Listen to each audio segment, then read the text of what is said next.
And our exclusion zones, I would just get them bigger. How much bigger? I don't know. Bigger. Maybe 25%, 50% if you think so. It's your call, but I would definitely make it a little wider. Well, I guess for like an exclusion zone, I would take whatever my largest release could be from the system, and that's what I would go off of, right? Because let's say you're in there working, and then all of a sudden, whoever's on the other end controlling everything just they figure out how to get something wide open. So whatever your largest potential release is, that's kind of what I would go with. And you kind of mentioned something before about trusting your meters, and you chuckled a little at that.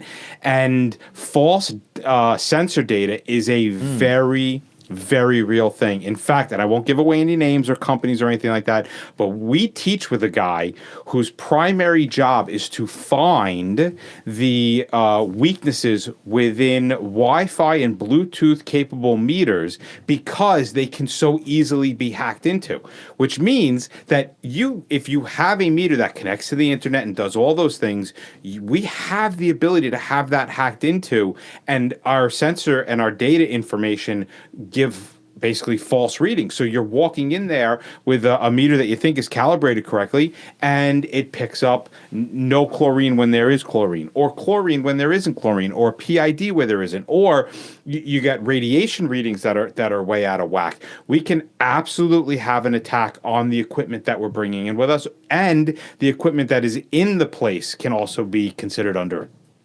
under attack. Yeah, and that would impact us because you very well might have the control room is telling you this is the status, and then your field observations are completely different.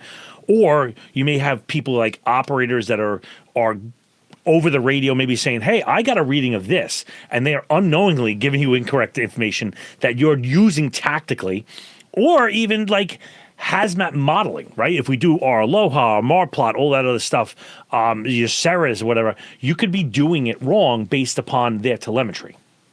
So this is where we start to develop the skills of independent monitoring, right? And we like this to bring our own stuff into things anyway, but now we want to think one step ahead. If we're getting wonky readings, maybe it's time to call in the next HazMat team. Like bring in a neighboring department and see if the technologies are matching the answers, because the possibility of both, the factory, your department, and a neighboring department all being under the same control is pretty minimum. So we want to kind of get back to this idea of verify with different pieces of equipment, different technologies, and different methods if you have them.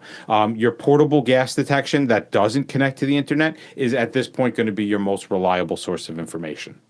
And this is kind of redundant, but the pumps, the valves, the motors, all that stuff, they can overspin pumps. They can over time them. They can close cooling water systems. You could cycle equipment over and over and over, causing problems. Yeah, so how would something like that impact our incident, right? We have things that are changing unexpectedly. In HazMat, we often sit around and we try to predict behavior.